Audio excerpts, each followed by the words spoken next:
যে সরকারি কর্মকর্তাদের বেতন বাড়ানোর এটা নিয়ে অনেক হাউকাউ হচ্ছে গত কয়েক মাস ধরে।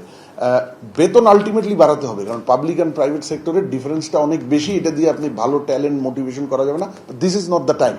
আমরা দেখছি যে 35,000 কোটি টাকা এইবারই বাজার বাড়ানো হবে 1,08,000 কোটি টাকার মধ্যে।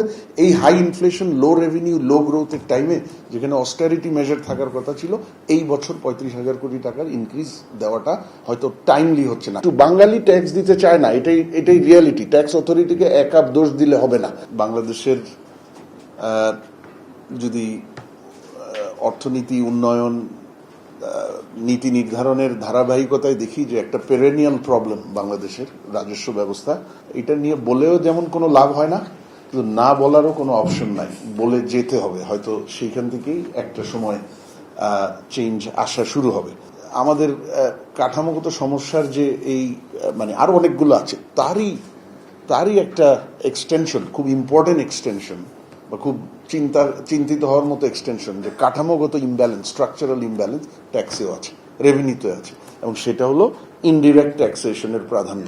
আসলে পভার্টি এটাও অভিঘাতটাও বাড়ছে। তো এই সময় আমরা ট্যাক্স পলিসি যেটা ইনইকুয়ালিটি কমাতে, পভার্টির অভিঘাত কমাতে হেল্প করে, আমরা কি সেই ট্যাক্স পলিসিকে সেই জায়গায় ব্যবহার করছি?